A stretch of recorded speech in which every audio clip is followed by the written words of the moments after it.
ကျွန်တော်အမေကတခါတော့ကတိတ်ရက်ဆက်တဲ့စကားတစ်ခုပြောခဲ့ဘူးတယ်ငါသားကိုယူမဲ့သူရှိရင်ရွမ်90ပဲပေးရမယ်တဲ့အဲ့ဒီစကားကိုကျွန်တော်ရဲ့အမဖြစ်သူကတရွာလုံးပတ်ပြောတော့တာပဲငါမောင်လေးကနည်းနည်းတော့ဝါတယ်အသားလည်းနည်းနည်းညိုတယ်အရက်လဲပူတယ်ဆိုပေမဲ့လင်ကောင်းတယောက်ဖြစ်ဖို့တော့တိတ်တင့်တော်တာပဲလို့ပေါ့သူမရဲ့တငယ်ချင်းတွေကအဲ့ဒီစကားကိုကြားတော့ဘယ်သူမှနားမထောင်နိုင်ကြပဲဝေးဝေးကနေပြေးကြတော့တာပဲဒါပေမဲ့တနေ့မှာတော့မျက်ခုံးကောင်းကောင်းမျက်လုံးလှလှနဲ့ချုံမောလှပတဲ့လူငယ်လေးစုအန်တို့စွန်းတော့တယောက်ပွဲခမ်းမထဲကိုရောက်လာတဲ့အခါမှာတော့သူမရဲ့တငယ်ချင်းတွေအားလုံးယူမတက်ဖြစ်သွားကြပါတော့တယ်ဒါလားနင်ပြောတဲ့ဘိုက်ပူပူအသားမဲမဲအရက်ပူပူဆိုတဲ့နင့်မောင်လေးကတကယ်တော့စုအန်ယူစွန်ရူဟာသူမရဲ့မောင်လေးအပေါ်မှာတိတ်ကိုအယူမှုဖြစ်လုံးလို့နာမည်ကြီးတာပါသူမရဲ့တငယ်ချင်းတွေကကျွန်တော်ကိုသဘောကျသွားမှဆိုလို့အပြင်လူတွေကိုဆိုရင်ကျွန်တော်ကအရက်ပူတယ်ရုပ်ဆိုးတယ်ကက်ဆေးနေတယ်လို့ပဲအမြဲပြောလို့ရှိတာဒါကြောင့်လဲကျွန်တော်လူလားမြောက်တဲ့အထိရီးစားတယောက်မှမထားခဲ့ဘူးလားပေါ့ကျွန်တော်ကိုမွေးစားထားတဲ့မိဘတွေကလည်းတိမ်မတက်စိတ်ပူနေကြတာတားကဘလို့မျိုးဇနီးတွေကိုရှာနေတာလဲတဲ့အဲ့ဒီအချိန်မှာအမဖြစ်သူကငါရဲ့အဖိုးတန်မောင်လေးကိုလက်ထပ်ချင်ရင်တော့သူ့အပေါ်မှာငါထပ်ပူပြီးကောင်းပေးနိုင်တဲ့သူမှဖြစ်မယ်လို့ဆိုပါတယ်ကျွန်တော်ကတော့ရှက်လွန်းလို့မျက်နှာနီးမြဲနေတာကိုသူမမမြင်အောင်သူမရဲ့ရင်ခွင်ထဲမှာပဲခေါင်းငုံထားမိတာပေါ့သူမမသိတာကကျွန်တော်နှလုံးသားထဲမှာရှိနေတဲ့သူကသူမကိုယ်တိုင်ဖြစ်နေတာပါသူမအပေါ်ထားရှိတဲ့ကျွန်တော်ရဲ့ခံစားချက်တွေဟာလူပတ်ဝန်းကျင်ကလက်မခံနိုင်တဲ့အရာမှုကျွန်တော်တည်တည်ချာချာဖုံးကွယ်ထားခဲ့ပါတယ်ဒါပေမဲ့အမှန်တရားပေါ်သွားတဲ့ညမှာတော့ကျွန်တော်ကိုအယိုးထဲထိချစ်မြတ်နိုးပါတယ်ဆိုတဲ့အမျိုးသမီးကကျွန်တော်ကိုပထမဆုံးအကြိမ်ပါရိုက်ခဲ့ပါတယ်နင်းရှက်တက်ရင်ရှက်စမ်းပါဦးတဲ့နောက်နေ့မှာတော့သူမကကျွန်တော်ရဲ့အခင်းဆုံးတငယ်ချင်းနဲ့ဆေးဆက်လိုက်ပြီးဖြစ်ကြောင်းကြေညာလိုက်ပါတယ်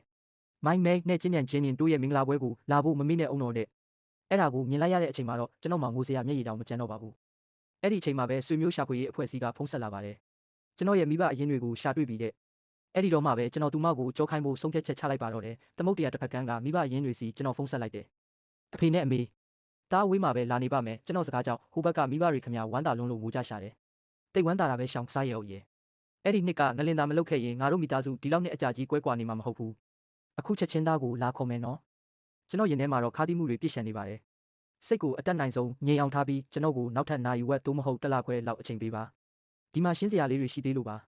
အားလုံးပြီးရင်ကျွန်တော်လာခဲ့ပါမယ်လို့ပြောလိုက်မိတယ်ဟုတ်တာပေါ့ငါတို့ကလောသွားမိတယ်စူးရှေမိသားစုကတားကိုဒီလောက်နဲ့အကြာကြီးကျွေးမွေးစောင့်ရှောက်လာတာလေတားအမကလည်းတားကိုငငယ်လေးကလေးကတိတ်အလိုလိုက်တယ်လို့ကြားတယ်သူတို့ကိုတေးသေးချာချာနှုတ်ဆက်ခဲ့အောင်တော့စူအန်ယူရဲ့နာမည်ကိုကြားလိုက်ရတဲ့အခါကျွန်တော်နှလုံးသားလေးကတစ်ချက်တုန်လို့သွားရပါတယ်တကယ်တော့စူမိသားစုကကျွန်တော်ကိုကျွေးမွေးစောင့်ရှောက်လာတာနှစ်တော်ကြာပါပြီကျွန်တော်အမကကျွန်တော်ငငယ်လေးကလေးကအလိုလိုက်ခဲ့တာလို့ကြားတယ်သူတို့ကိုတေးသေးချာချာနှုတ်ဆက်ခဲ့အောင်တော့လို့မိဘအရင်းတွေကမှရှာတယ်စူအန်ယူစွန်ရိုရဲ့နာမည်ကိုကြားလိုက်ရတဲ့အခါကျွန်တော်နှလုံးသားလေးကတစ်ချက်တုန်လို့သွားရပါတယ်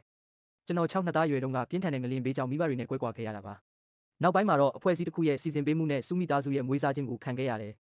စူမိသားစုဆိုတာမျိုးရိုးကုန်ရှိပြီးချမ်းသာကြွယ်ဝတဲ့မိသားစုကြီးတစ်ခုပါအဖေစုနဲ့အမေစုကအလုပ်တွေအများများကြတော့ကျွန်တော်ကိုမွေးစားထားပေမဲ့တိတ်ပြီးဂရုမစိုက်နိုင်ကြဘူးတကယ်တော့ကျွန်တော်ကိုစူမိသားစုကပြုစုပြောထောင်ခဲ့တယ်လို့ပြောတာထက်စူဝမ်နုကပဲပြုစုခဲ့တာလို့ပြောရင်ပိုမှန်ပါလိမ့်မယ်ကျွန်တော်9နှစ်သားအရွယ်မိုးချိုးပစ်တာကြောက်တဲ့အချိန်တွေမှာသူမကကျွန်တော်ကိုပွေ့ဖက်ပြီးချော့တိတ်ခဲ့ဘူးတယ်12နှစ်သားအရွယ်ကျောင်းနေဘက်တွေစီကမုံတွေကစားစရာတွေကိုလိုချင်မိတဲ့အခါမှာလဲသူမကတဆိုင်လုံးကိုကျွန်တော်အတွက်ဝယ်ပေးခဲ့တာပါသူမကကျွန်တော်ကိုလူတိုင်းအားကြရတဲ့မင်းသားလေးတစ်ပါးလိုအလိုလိုက်ခဲ့တာပေါ့14နှစ်သားအရွယ်ဖျားပြီးအိမ်မှာတတိလစ်နေတုန်းကလည်းသူမကိုယ်တိုင်ပဲရင်နွေးတွေပြင်ပေးပြီးဆေးတွေကိုတစုံချင်းတိုက်ခဲ့တာကျွန်တော်ဘာပဲလို့သူမကချက်ချင်းရအောင်လုပ်ပေးတတ်သူပါဒီမှာရှိတဲ့သူတွေကသူမကိုမောင်ယူမဲ့လို့အမြဲစနောက်ကြပေမဲ့ကျွန်တော်တို့နှစ်ယောက်အပြန်အလှန်အမိပြုခဲ့ကြတဲ့အဲ့ဒီညပေါင်းများစွာအကြောင်းကိုတော့ဘယ်သူမှမသိကြပါဘူးကျွန်တော်ဟာစူးဝမ်နုပေါ်မှာဆွဲလန်းခဲ့တာကြပါပြီဒါပေမဲ့ဖွင့်ပြောဖို့တော့မရဲခဲ့ဘူးကျွန်တော်ရဲ့ခံစားချက်တွေကိုဒိုင်ယာရီထဲမှာပဲလှုပ်ဝဲရေးမှတ်ခဲ့တယ်လို့ကျွန်တော်ရဲ့အခင်းဆုံးတငယ်ချင်းစန်ချင်းညံကိုပဲရင်ဖွင့်ခဲ့တာပါဒါပေမဲ့စန်ချင်းညံကစူးဝမ်နုကိုအကုန်ပြန်ပြောပြလိမ့်မယ်လို့ကျွန်တော်လုံးဝမထင်ထားခဲ့ဘူးအဲ့ဒီညကစူးဝမ်နုဟာကျွန်တော်အခန်းထဲကိုဝုန်းကနေဝင်လာပြီးဒိုင်ယာရီကိုရှာဖွေတွေ့ရှိသွားပါတယ်မိဘတွေတီးသွားပြီပေါ့ဒါတကယ်ကိုကောင်းတဲ့သတင်းပဲ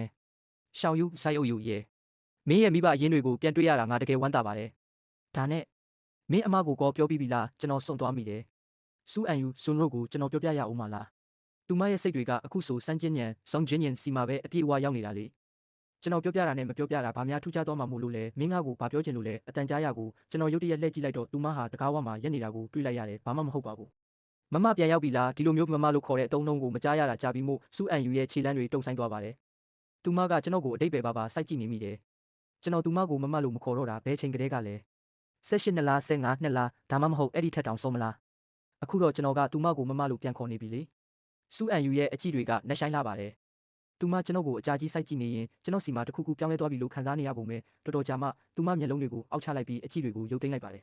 သူမကစပွဲပေါ်ကိုသူမယူလာတဲ့လက်ဆောင်ကိုတင်လိုက်ရင်အမှုမဲ့အမှတ်မဲ့ပြောလိုက်တယ်အဖေနဲ့အမေဒါကကျင်းညံအဖေတို့အတွက်ဝယ်ပေးလိုက်တဲ့လက်ဆောင်ပါသူကဒါလေးကိုအမှတ်တရအဖြစ်လက်ခံပေးဖို့ပြောလိုက်ပါတယ်အဖေတို့သဘောကျမယ်လို့သူမျှော်လင့်နေတဲ့သဘောကျတာပေါ့ကျင်းညံပေးတဲ့လက်ဆောင်တွေကအမြဲတမ်းသိကောင်းတာပဲ ငါတို့ကိုစားကျေးဇူးတင်စကားပြောပေးလိုက်ဦးနော်ဝမ်နုဝါညိုနောက်တစ်ခါကျင်းညံတို့အိမ်သွားရင်ဘီရိုတဲကလက်ဖက်6အိုးလေးယူသွားပေးလိုက်ဒီတစ်ပတ်ပိတ်ရက်အားရင်လည်းကျင်းညံနဲ့သူ့မိဘတွေကိုအိမ်ကိုဖိတ်လိုက်ဦးသူတို့မင်္ဂလာဆောင်ကိစ္စဆွေးနွေးချင်နေကြတာသိတာနေတာပဲကျွန်တော်ကတော့သူတို့ကိုငြိမ်ငြိမ်လေးထိုင်ကြည့်နေမိတယ်တကူတဲဆန်လာတဲ့အထီးကျန်မှုတွေကရင်ထဲကိုတိုးဝင်လာပြီးကျွန်တော်ရဲ့လက်သေးတွေကလက်ပွားတဲ့အထိစိုက်ဝင်သွားပါတယ်ဒါပေမဲ့ချက်ချင်းပဲပြန်လွတ်လိုက်မိတယ်ဒီအချိန်မှာကျွန်တော်ဟာပြင်ပလူတစ်ယောက် outsider တက်တက်ပဲဆိုတာကိုထပ်ပြီးရှင်းရှင်းလင်းလင်းခံစားလိုက်ရလို့ပါဒါပေမဲ့နောင်ကြရင်တော့ဒီလိုຢာတွေအတွက်ကျွန်တော်စိတ်နှောက်ယှက်ခံနေစရာမလိုတော့ပါဘူးဒါကိုတွေးပြီးတော့ကျွန်တော်အေးအေးဆေးဆေးပဲထွက်ပြီးကိုခန်းနဲ့ကိုဝင်လာခဲ့လိုက်တယ်အတန်ကြားလို့မိဘတွေနဲ့စကားပြောနေတဲ့စူအန်ယူကလှည့်ကြည့်တဲ့အခါကျွန်တော်ရဲ့ကြောပြင်ကတကားနောက်ကွယ်မှာပျောက်ကွယ်သွားတာကိုပဲမြင်လိုက်ရတော့တာပေါ့ငါစိတ်ပဲမှားနေတာလားသူပြန်ရောက်လာတဲ့ကစကားတခုံးပဲပြောသေးတယ်သူ့ရဲ့အရင်အမှုအကျင့်တွေနဲ့လုံးဝမတူတော့ဘူးလို့သူမှတွေးနေမိမှာပါနေလယ်ပိုင်းမှာတော့ကျွန်တော်အိမ်အောင်စုစရင်ကိုယူပြီးနေမီရဲစခန်းကိုသွားဖို့ပြင်လိုက်ပါတယ်အိမ်အောင်စုစရင်လွှဲပြောင်းမှုလုပ်ငန်းစဉ်တွေအတွက်ပေါ့ကျွန်တော်လေကားကစင်းစင်းချင်းမှာပဲစမ်းချင်းညံကစူအန်ယူဘေးမှာထိုင်ပြီးသူမကိန်ရီတီထိန်ရိုင်းအခွန်လွှာနေတာကိုပြုံးပြုံးကြီးကြည့်နေတာမြင်လိုက်ရတယ်စူအန်ယူရဲ့တွဲလျားတဲ့လက်ချောင်းလေးတွေကကိန်ရီတီကိုတေးသေးချာချာအခွန်လွှာပြီးအမြင်လေးတွေကအစဖယ်ရှားပေးနေတာပါပြီးတော့သူမကအမွှာဝက်ကိုခွဲပြီးစမ်းချင်းညံရဲ့နှုတ်ခမ်းသားကိုတိုက်ကျွေးလိုက်ပါတော့တယ်စမ်းချင်းညံဆောင်းဂျင်းရင်ရဲ့ပါပြင်တွေဟာတဖြည်းဖြည်းညီမြန်းလာပါတယ်သူကသူမကိုတစ်ချက်ကြည့်ပြီးစူအန်ယူရဲ့လက်ချောင်းလေးတွေကြားကကိန်ရီတီစိတ်ကိုလိမ္မာပါနဲ့စွာကိုက်ယူလိုက်ပါတ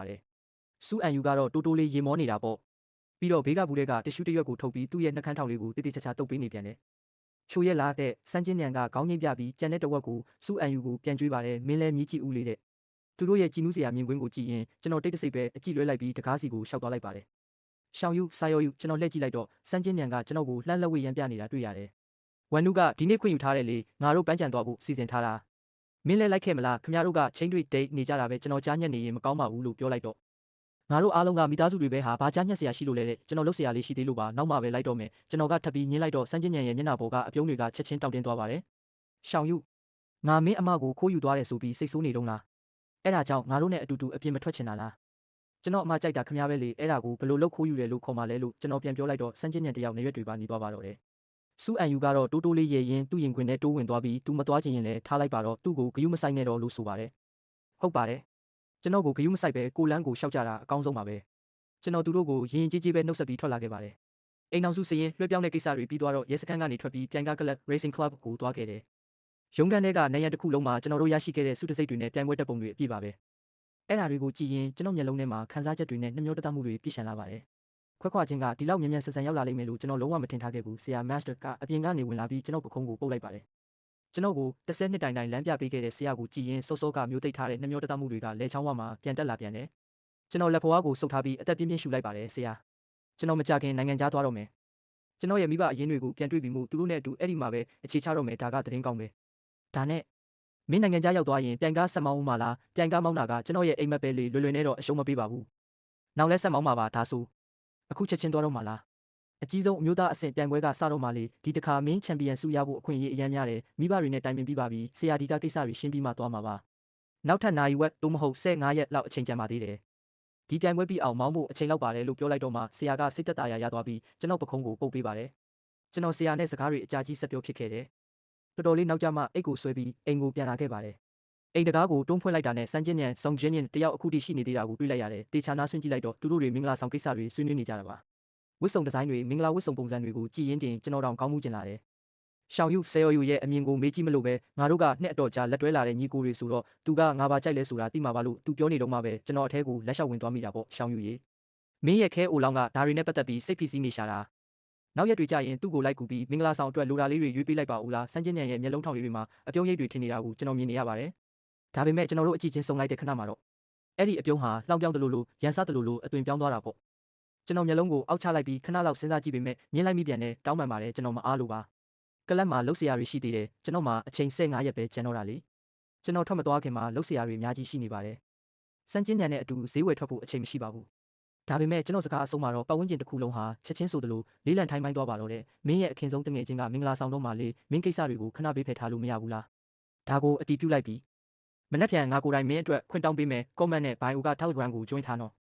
်သူမကအမတယောက်ရဲ့အရှိန်ဝါကိုတုံးပြီးကျွန်တော်ကိုအတ္တမခွင့်ယူခိုင်းနေမှာတော့ကျွန်တော်မှညင်းပိုင်ခွင့်ပါရှိအောင်ပါလေဒီစကားကိုကြားလိုက်ရတဲ့အခါကျွန်တော်နှက်ခမ်းတောက်မှာခါးသီးတဲ့အပြုံးတစ်ခုပေါ်လာရုံကလွယ်လို့ဘာမှထပ်မပြောမိတော့ပါဘ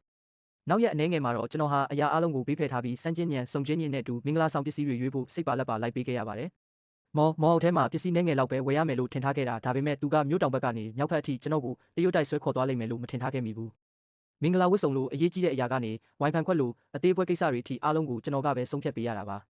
စူးအန်ယူဆွန်ရိုကိုတယောက်ယောက်လုပ်ပြီးမေးကြည့်ဖို့ကျွန်တော်အကြံပြုတိုင်းသူကကလေးဆန်ဆန်နဲ့ပဲမင်းအမကိုဘာလို့မေးနေမှာလဲသူကအရန်လုံများနေတာငါ့ကိုပတ်စံပေးတာကလွယ်ရင်သူဘာမှနားလဲတာမဟုတ်ဘူးမင်းကပဲငါ့ကိုအတိဆုံးပါလို့ဆိုပါတယ်ပြီးခဲ့တဲ့တစ်ခေါက်ကငါသူ့ကိုမင်္ဂလာလက်စွပ်ရွေးခိုင်းတော့သူဘာလုပ်လဲသိလားလက်စွပ်ဗီဒီယိုကြီးတစ်ခုလုံးကိုငါအိမ်ကိုပို့လိုက်ပြီးကြိုက်တာရွေးတဲ့သူကကျွန်တော်ကိုညီးပြနေပေမဲ့သူ့မျက်လုံးထဲမှာတော့ဖုံးကွယ်လို့မရတဲ့ဂုံယူဝင်ကြွားမှုတွေနဲ့ပြည့်နေတာပါကျွန်တော်ကတော့သူမျောလင့်နေတဲ့တုံ့ပြန်မှုမျိုးကိုမပေးဘဲတိတ်တိတ်ဆိတ်ဆိတ်ပဲနားထောင်နေလိုက်တယ်စမ်းချင်းညံကတခုခုထပ်ပြောဖို့ပြင်နေတော့မှပဲတကားဝါကအမျိုးသမီးကိုမြင်လိုက်ရတဲ့ဝမ်နုဝဲနုမင်းဘာလို့ဒီကိုရောက်နေတာလဲကျွန်တော်မော့ကြည့်လိုက်တော့သူကစူးအန်ယူရဲ့ရင်ခွင်ထဲကိုပြေးဝင်သွားတာတွေ့လိုက်ရတယ်မြို့ပြင်ကတောင်ပေါ်ဖះเจ้าမှာဆူတောင်းချင်တယ်ဆိုလို့ကိုခွင့်တဝက်ယူပြီးမင်းကိုလာခေါ်တာလေရှောင်းယူလဲဒီရဲ့ပိုင်းကိုနားမှာရှိနေတာဆိုတော့သူလဲလိုက်ခဲ့ပါလားစူးအန်ယူကကျွန်တော်ကိုတစ်ချက်ကလေးတောင်လက်မကြည့်ပါဘူးဝယ်ထားတဲ့ပစ္စည်းတွေကိုကောက်ကင်ပြီးအပြင်ကိုပဲထွက်သွားပါတယ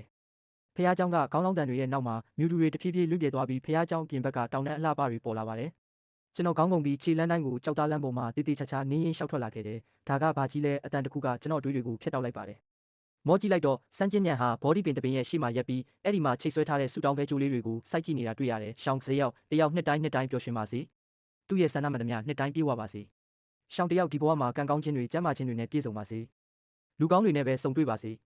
ကျမရဲ့ကောင်လေးရှောင်းဟာတစ်နေ့ထက်တစ်နေ့ဘေးကင်းပါစေသစ္စာရှိလားဆိုတော့ဝိပုဆူတောင်းသူစူအန်ယူအဲ့ဒီဆူတောင်းခဲကြိုးလေးတွေကိုကြည့်ရင်ကျွန်တော်နှလုံးသားလေးတုန်လှုပ်သွားရပါတယ်အတွေးတွေကလည်းအဝေးကြီးကိုလွင့်စင်သွားတော့တာပေါ့အဲ့ဒီတုန်းကငလင်ကြီးကြောင့်ကျွန်တော်ရဲ့ကျမ်းမာရေးကဘယ်တော့မှကောင်းမလာခဲ့ဘူး3ရက်တခါဖျားလိုက်5ရက်တခါနားလိုက်နေပေါ့ကျွန်တော်အမြင်နေကောင်းလာဖို့အတွက်စူအန်ယူကအပတ်တိုင်းဒီဖျားเจ้าကိုလာပြီးကျွန်တော်ကျမ်းမာရေးအတွက်ဆူတောင်းခဲကြိုးလေးတွေသူမချိတ်ပေးခဲ့တာပါဒီနှစ်တွေတလျှောက်စူအန်ယူဆွန်ရိုဟာဆူတောင်းစာလေးတွေဒီလောက်တောင်အများကြီးချိတ်ခဲ့လိမ့်မယ်လို့ကျွန်တော်လုံးဝမသိခဲ့ဘူးအခုတော့အဲ့ဒီဖဲကြိုးလေးတွေဟာတစ်ပင်ပေါ်မှာရှိနေစေဖြစ်ပေမဲ့ကျွန်တော်နဲ့စူအန်ယူကတော့အရင်လိုဘယ်တော့မှပြန်မဖြစ်နိုင်တော့ပါဘူးမင်းတို့မောင်နှမ2ယောက်တန်ရောစင်ကတော်တော်ကောင်းတာပဲငါ့ကိုတောင်ကြားညက်နေတဲ့လူပူကြီး third wheel လိုခံစားရစေတယ်စမ်းချင်းညံဆောင်ချင်းညင်ကဆက်ပြီးမဖတ်နိုင်တော့ပဲမျက်နှာပြက်နဲ့ထွက်သွားဖို့ပြင်ပါတယ်စိတ်မကောက်ပါနဲ့ဦးဘာလူပူလဲမင်းကငါရဲ့ခင်ပွန်းလောင်းလေးသူကငါမောင်လေးတက်ပါလို့စူအန်ယူကချော့ပါတယ်ပြီးတော့သူမကမင်းမပြောဘူးဆိုရင်လေဒါတွေကိုတယောက်ယောက်ကိုဖြုတ်ခိုင်းလိုက်မယ်လို့ဆိုတာသူမနောက်ပါလာတဲ့သူတွေကိုတစ်ပင်ပေါ်ကဆူတောင်းဖဲကျိုးတွေအကုန်လုံးကိုဆွဲခွာခိုင်းလိုက်ပါတော့တယ်ဖဲကျိုးလေးတွေတစ်ခုပြီးတစ်ခုမြေပြင်ပေါ်ကိုကျလာပြီးလူတွေရဲ့ခြေထောက်အောက်မှာနင်းချခံလိုက်ရတယ်လို့ရှုံတွေလည်းပေးကျန်သွားပါတယ်ခဏအတွင်းမှာပဲတစ်ပင်ပေါ်မှာဆူတောင်းဖဲကျိုးအစ်စ်တွေပြည့်သွားပြန်တယ်အဲ့ဒီအပေါ်မှာတော့စမ်းချင်းညံအတွက်စူအန်ယူအထူးတလဲရေးပေးထားတဲ့အချိုသားဆုံးစကားလုံးတွေပေါ့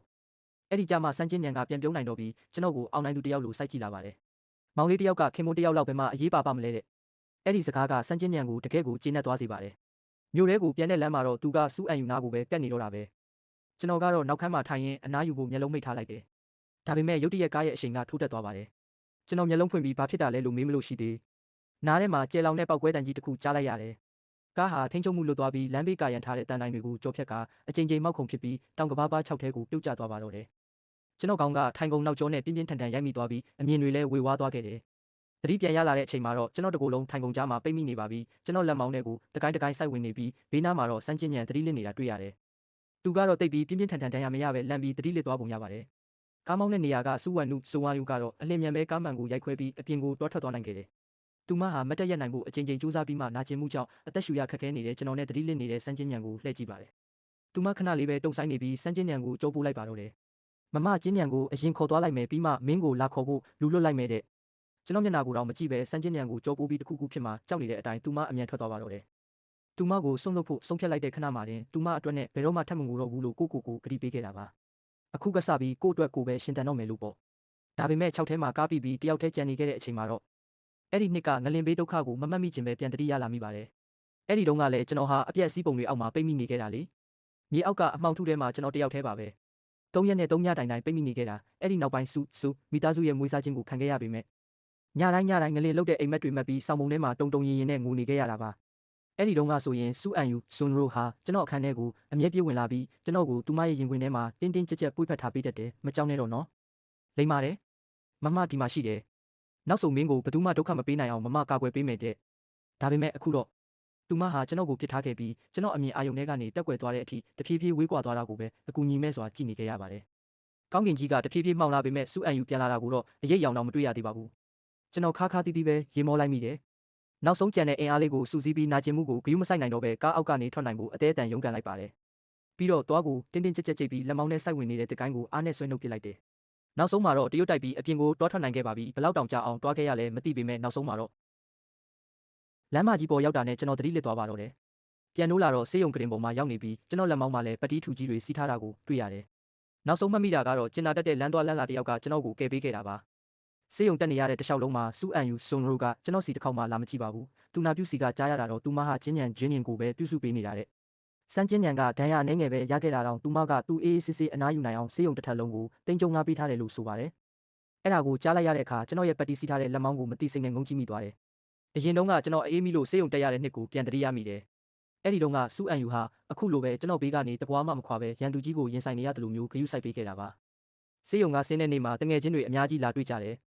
အဲ့ဒီထဲမှာကျွန်တော်ကိုတစ်ချိန်ကစိတ်ဝင်စားခဲ့တဲ့မိန်းကလေးတစ်ယောက်လည်းပါတာပေါ့သူမကကျွန်တော်ကိုပန်းစည်းလေးတစ်ခုလာပြီးတော့ကျွန်တော်ကညင်းဖို့လုပ်ပေမဲ့သူမကရှောင်ယူခဲဝေးအများကြီးမတွေးပါနဲ့ဒါကဆေးရုံကဆင်းတာကိုဂုံပြူတဲ့ပန်းလေးတွေပါမင်းမကြခင်ထွက်သွားတော့မယ်ဆိုတာငါသိပါတယ်နောက်လည်းကောင်းကောင်းမွန်မွန်ရှင်းတတ်နိုင်ပါစေလို့ပဲဆုတောင်းပါတယ်လို့ပြောရှာတယ်အဲ့ဒီစကားကိုကြားတော့ကျွန်တော်ခဏလောက်ဆွန့်သွားပြီးမှကျေးဇူးတင်စကားပြောလိုက်မိတယ်ဒါပေမဲ့ကျွန်တော်လှည့်ထွက်လိုက်တဲ့ခဏမှာပဲတကားဝမှာရက်နေတဲ့စူအန်ယူကိုမြင်လိုက်ရပါတယ်ကျွန်တော်မှညံထဲမှာသူမဟာဒေါသထွက်ခဲ့သူပါဒါပေမဲ့အခုတော့သူမမျက်နှာကမှောင်မှောင်မဲမဲဖြစ်နေတယ်သူမရဲ့အေးဆက်ဆက်အကြည့်တွေကကျွန်တော်လက်ထဲကပန်းစည်းကိုစိုက်ကြည့်နေပြီးချက်ချင်းပဲလှည့်ထွက်သွားပါတော့တယ်ကျွန်တော်လည်းကြောင်အန်းနဲ့ဘာဖြစ်လို့ဒေါသထွက်သွားမှန်းနားမလည်ခဲ့ပေမဲ့အများကြီးလည်းမတွေးမိတော့ပါဘူးအိမ်ရောက်တာနဲ့ပန်းစည်းကိုပန်းအိုးထဲထည့်လိုက်တယ်အဲ့ဒီအချိန်မှာပဲတကားခောက်တန်ကြားလိုက်ရလို့နေရန်ကိုအမိပြုပြီးတကားတော့ဖွင့်ပေးလိုက်တော့စူဝမ်နုစူဝါနုရဲ့မျက်နှာကိုမြင်လိုက်ရပြန်တယ်ကျွန်တော်ရဲ့ခံစားချက်တွေကိုသူမသိသွားကြတဲ့ကကျွန်တော်တို့ရဲ့ဆက်ဆံရေးဟာရေခဲမှတ်အထိအေးဆက်သွားခဲ့တာလေစူဝမ်နုကကျွန်တော်တကားကိုလုံးဝမခောက်တော့တာကြာပါပြီအခုသူမပါလာလောက်တာလဲကျွန်တော်စကားပြောဖို့ပါစက်ဟလိုက်တဲ့ခဏမှာပဲစူအန်ယူကကျွန်တော်ကိုလှမ်းဖက်လိုက်ပါတယ်သူမရဲ့ရုတ်တရက်အပြုတ်မှုကြောင့်ကျွန်တော်နောက်ကိုအနှဲငယ်ဆုတ်သွားမိတယ်နောက်တနေ့မနက်မှာတော့အခန်းထဲကထွက်လာတဲ့ကျွန်တော်ကိုစူအန်ယူကမျက်မှောင်ကျုပ်ပြီးရှောက်လာတယ်မင်းပါလို့ငါအခန်းထဲရောက်နေတာလဲတဲ့မင်းညကအကြောင်းကိုသူမဘာမှမမှတ်မိတော့ဘူးဆိုတာသိလိုက်ရတယ်ကျွန်တော်ရှင်းပြဖို့လုပ်တော့သူမကအေးဆက်ဆက်နဲ့ပဲစကားဖြတ်ပြောလိုက်တယ်မင်းငါကိုအခန်းထဲခေါ်လာတာလားရှောင်ယူငါမင်းကိုပြောပြီးပြီလေငါတို့ကြားမှာဘာမှမဖြစ်နိုင်ဘူးလို့ပြီးတော့ငါမကြခင်မင်္ဂလာဆောင်တော့မှမင်းအခုထိစိတ်မပြတ်သေးဘူးလားကျွန်တော်စွန့်သွားမိတယ်ပြီးတော့ကျွန်တော်ဘာမှမပြောပဲခေါင်းမဲငုံထားလိုက်ပါတယ်ဘာတွေများထပ်ရှင်းပြနေအောင်မလဲသူမကိုချစ်မိခဲ့တာကပဲကျွန်တော်အတွက်တော့အပြစ်တစ်ခုလိုဖြစ်နေပြီလေအခုသူမမျက်လုံးထဲမှာကျွန်တော်ဘာလုပ်အမားတွေကြီးပါပဲကျွန်တော်ရဲ့หนีရဲနေတဲ့မျက်ဝန်းတွေနဲ့တိတ်ဆိတ်စွာခေါင်းငုံထားတဲ့ပုံစံကိုမြင်တော့စူဝမ်နုဆိုဝါနုရဲ့အသက်ရှူတန်တွေတစ်ချက်တုံဆိုင်သွားပါတယ်သူမကျွန်တော်စီလျှောက်လာဖို့ပြင်နေတော့မှပဲအပြင်ကနေနူးညံ့တဲ့အမျိုးသားအတန်တစ်ခုထွက်ပေါ်လာတယ်ဝမ်နုတဲ့စန်းချင်းညံဆောင်းချင်းညံအထဲကိုလမ်းလျှောက်ဝင်လာပြီးသူမကိုပြုံးပြုံးရွှင်ရွှင်ဖတ်ဖို့လုပ်ရင်းမှသူ့ပြုံးတွေတောင့်တင်သွားတယ်မင်းရဲ့နှက်ခမ်းတောင်းကဘာလို့ပေါက်နေတာလဲဘာမှမဟုတ်ပါဘူးချင်းကြိုက်တာနေမှာပါလို့သူမကမတိမတာနှက်ခမ်းကိုထိရင်ကျွန်တော်ကိုအတိတ်ပဲပါတစ်ချက်ကြည့်လိုက်ပါတယ်အဲ့ဒီနောက်ပိုင်းတော့စူအန်ယူကိုတယောက်တည်းကျွန်တော်မတွေ့ရတော့ပါဘူးသူမကစန်းချင်းညံနဲ့အလုပ်ရှုပ်နေတယ်လို့ကျွန်တော်ကလည်းကြံရှိနေတဲ့အချိန်လေးတွင်းမှာပြိုင်ပွဲအတွက်အသေးအတန်လေ့ကျင့်နေရလို့ပါတနေ့မှာတော့ကျွန်တော်ပြိုင်ခွင်းထဲမှာလေ့ကျင့်ဖို့ပြင်နေတုန်းဆရာကစူအန်ယူနဲ့စန်းချင်းညံကိုခေါ်လာပါတယ်အားလုံးကိုမိတ်ဆက်ပေးမယ်ဒါက Miss 2ရဲ့အထူးထောက်ခံချက်နဲ့ဝင်လာတဲ့ပြိုင်ပွဲဝင်အသစ်စန်းချင်းညံပါအားလုံးကလက်ခုပ်တီးပြီးကြိုဆိုလိုက်ကြပါဦးတဲ့လက်ခုပ်တန်တွေကြားထဲမှာဆရာကဘေးနားမှာရက်နေတဲ့ကျွန်တော်ကိုကြည့်ပြီးရှောင်ယူအခုကစပြီးကျင်းညံကိုမင်းကပဲတေးသေးချာချာတင်ပေးလိုက်ပါဦးလို့မှာပါတယ်ဆရာကစူးဝမ်နူလို့နောက်ကိုလိုက်သွားပြီးလုပ်ငန်းစဉ်တွေတွားလုပ်ပေးနေတဲ့အချိန်မှာကျန်တဲ့သူတွေကတူတူတူတူနဲ့စကားပြောလာကြတယ်ငါကြားတာတော့စန်းချင်းညံကအရင်ကတည်းကဒီကလပ်ကိုဝင်ချင်နေတာတဲ့ဒါပေမဲ့သူ့အရေးချင်းကမမီလို့အပယ်ခံခဲ့ရတာအခုတော့ Miss 2ရဲ့စကားတခုနဲ့တင်ဒီထဲကိုအေးအေးဆေးဆေးဝင်လာနိုင်တာပဲငါတို့တုန်းကတော့စစ်ဆေးပွဲတွေအစင်းစင်းကိုဖျက်ကျော်ခဲ့ရတာမနိုင်ပါနဲ့ကွာနိုင်လို့မှမရတာဆိုတဲ့အာချမနာလိုဖြစ်နေတဲ့စကားတန်တွေကတယောက်ပြီးတယောက်ထွက်ပေါ်နေပါတယ်ကျွန်တော်အကြည့်တွေကတော့တစ်ချက်ဝေဝါးသွားမိတယ်စူအန်ယူအကြောင်းကိုကျွန်တော်ထပ်သိတဲ့သူမရှိပါဘူးသူမဟာအေးဆက်ပြီးစီကန်းကိုအရန်တန်ဖိုးထားသူပါအရင်တုန်းကဆိုရင်သူမမှာဘလောက်ပဲအရှိန်အဝါရှိအထူးခွင့်ရေး privilege တွေကိုဘယ်တော့မှအသုံးမချခဲ့ဘူးအခုတော့စန်းချင်းညံအတွက်သူမဟာသူမကိုယ်တိုင်သတ်မှတ်ထားတဲ့စီကန်းတွေကိုပထမဆုံးအကြိမ်ချိုးဖောက်လိုက်တာပဲသူမသူ့ကိုတကယ်ကြီးချစ်နေပုံရပါတယ်အဲ့ဒီနေ့ကစပြီးစန်းချင်းညံဟာကလပ်ထဲကိုရောက်လာပြီးကျွန်တော်ကသူ့ရဲ့စီနီယာဆန်နီယိုဖြစ်လာခဲ့တယ်ဆရာစကားအတိုင်းကျွန်တော်သူ့ကိုစိတ်ရှည်လက်ရှည်တင်ပေးခဲ့ပေမဲ့သူကတော့နားမထောင်ပါဘူးတင်ပေးသမျှကိုအပေါ်ရံပဲလုပ်ပြပြီးလေ့ကျင့်ခန်းမစင်ဖို့အတွက်စင်ကြေအမျိုးမျိုးပေးနေတတ်တာဒီတစ်ခါတော့ကျွန်တော်တားချိန်မရလိုက်ပဲသူ့ပျောက်သွားပြန်ပြီးသူ့ကိုလှမ်းခေါ်ဖို့သတင်းပေါက်နာသွားလိုက်တဲ့အခါစူအန်ယူကိုတွေးလိုက်ရပြန်ပါတယ်ကျွန်တော်ဆက်မကြည့်တော့ပဲအေးအေးဆေးဆေးပဲသတင်းပေါက်ကိုပိတ်လိုက်ပြီးကျွန်တော်လေ့ကျင့်ခန်းတွေကိုပဲစက်တိုက်လုပ်နေခဲ့ပြီးညနေမှအိမ်ပြန်ရောက်ပါတယ်အိမ်ရှိကိဝကိုရောက်တာနဲ့စူအန်ယူဆွန်ရိုတယောက်ရက်ဆောင်နေတာကိုတွေးလိုက်ရတယ်သူမရဲ့မျက်နှာအမူအရာကမှောင်မှောင်နဲ့ဘာကိုဆိုလိုမှန်းခံမှန်းရခက်လာပါတယ်ကျွန်တော်ကဘာဖြစ်လို့လဲလို့တွားမေးဖို့ပြင်လိုက်ပေမဲ့သူမရဲ့အေးဆက်ဆက်စစ်မေးတံကိုအရင်ကြားလိုက်ရတယ်ရှောင်ယူမင်းချင်းညံဂျင်းညင်ကိုအမြဲတမ်းပြစ်မှတ်ထားပြီးနှိတ်ကွနေတာကိုရက်လို့မရဘူးလားသူ့ကိုမကြိုက်ရင်လည်းမကြိုက်ဘူးလို့ပွန့်ပွန့်လင်းလင်းပြောလေတဲ့ကျွန်တော်တကယ်ကိုပင်ပန်းနွမ်းနေပါပြီသူမရဲ့စကားကိုကြားလိုက်ရတဲ့ခဏမှာပဲနာကျင်မှုဝမ်းနည်းမှုနဲ့အကူအညီမဲ့မှုခံစားချက်ပေါင်းစုံကရင်ထဲကိုတိုးဝင်လာပါတယ်ဘာမှခံမှန်းနေစရာမလိုပဲစန်းချင်းညံကသူ့မစီမှာတစ်မျိုးမဟုတ်တစ်မျိုး၆တုံးထားမှန်းကျွန်တော်သိတာပေါ့ကျွန်တော်ဘာမှပြန်မရှင်းပြတော့ပဲသူမဘေးကနေကြော်ဖြတ်ပြီးကိုခန်းထဲကိုဝင်လာခဲ့လိုက်တယ်အဲ့ဒီနောက်ပိုင်းတော့စန်းချင်းညံပေါ်ကျွန်တော်တော်တော်လေးရှော့ပေးလိုက်ပါတယ်ဒါကသူ့ကိုပိုပြီးဝင်ကြွားလာစေတာပေါ့ သူကနေတိုင်းကလပ်ကိုလာပြီးလက်မှတ်ထိုးရုံပဲလုပ်ပြီးပြန်ထွက်သွားတတ်တယ်တခြားသူတွေကမကျေနပ်လို့သူ့ကိုသွားပြီးအကျိုးအကြောင်းပြောချင်ကြပေမဲ့ကျွန်တော်ကပဲတားလိုက်ရပါတယ်ဒါစမ်းချင်းညံရဲ့ဘဝပဲလေသူစာမေးပွဲမအောင်ရင်ထွက်သွားရမှာပဲသူ့ဘဝအတွက်သူပဲတာဝန်ယူရမှာပေါ့လို့ခေါင်းခါရင်ပြောလိုက်မိတယ်ဒါအပြင်ကျွန်တော်မှသူ့ကိုတင်ပေးဖို့အချိန်လည်းမရှိတော့ပါဘူးအရာအလုံးကဒီအတိုင်းအေးဆေးဆေးပြီးသွားမယ်လို့ထင်ခဲ့တာဒါပေမဲ့စူအန်ယူကကျွန်တော်စီရုတ်တရက်ရောက်လာပြီးဒီပြိုင်ပွဲမှာကျွန်တော်ရဲ့နေရာကိုစမ်းချင်းညံကိုပေးလိုက်ဖို့လာပြောလိုက်မယ်လို့လုံးဝမထင်ထားခဲ့ဘူးအစပိုင်းမှာကျွန်တော်ဘာပြန်ပြောရမှန်းတော့မသိဘူးသူမကကျွန်တော်ကိုသဘောတူလားလို့ထပ်မေးတော့မှခေါင်းမော့ကြည့်လိုက်မိတယ်ကျွန်တော်မျက်လုံးထဲမှာအေးဆက်ဆက်ဒေါသရိပ်တွေရှက်တန်းနေပါပြီကျွန်တော်ရဲ့ပြိုင်ပွဲဝင်ခွင့်နေရာကိုသူ့ကိုပေးခိုင်းနေတာလားကျွန်တော်ခံစားချက်တွေကိုအတက်နိုင်ဆုံးထိန်းချုပ်ထားပေမဲ့တုံရီနေတဲ့အတန်ကိုတော့ဖုံးကွယ်လို့မရပါဘူးသူကမင်းရဲ့ခဲအိုလောင်ပဲလေပြီးတော့ဒါကပြိုင်ပွဲနေရာတစ်ခုတည်းတည်းမဟုတ်လားအဲ့ဒီလောက်တောင်အရေးကြီးလို့လားတဲ့မမပြိုင်ကားမောင်းတာကကျွန်တော်အတွက်ဘာလဲဆိုတာမမအတိဆုံးပါလို့ကျွန်တော်ပြောလိုက်တဲ့အခါစူအန်ယူရဲ့နှလုံးသားဟာတစုံတစ်ခုကတင်းတင်းကြပ်ကြပ်ညှစ်ထားတယ်လို့ခံစားလိုက်ရပုံပဲသူမလည်းအရင်နှစ်ပေါင်းများစွာကကျွန်တော်ပြိုင်ပွဲတွေအတွက်အသေးအတန်လေ့ကျင့်ခဲ့တာတွေကိုပြန်တရိယာသွားပုံရပြီးလက်တီးကိုချစ်ချစ်ပါအောင်ဆုပ်ထားမိတယ်နောက်ဆုံးမှာတော့သူမဘာမှထပ်မပြောတော့ပဲတိတ်တဆိတ်ပဲလှည့်ထွက်သွားပါတော့တယ်စူအန်ယူရဲ့စကားတခွန်းနဲ့စမ်းချင်းညံကလပ်ထဲရောက်လာကြတဲ့ကကလပ်ဟာအုပ်စုနှစ်စုကွဲသွားပါတယ်တစုကတော့ကျွန်တော်ဥဆောင်ပြီးကိုပန်းတိုင်အတွက်စူးစမ်းတဲ့သူတွေပါနောက်တစ်စုကတော့စမ်းချင်းညံဥဆောင်ပြီးလေ့ကျင့်ခန်းတွေကိုလစ်လူရှုကာစူအန်ယူစီကနေအကျိုးအမြတ်တွေရဖို့စမ်းချင်းညံကိုပဲဖားနေကြတဲ့သူတွေပေါ့အဲ့ဒီအုပ်စုနှစ်စုကြားမှာတော့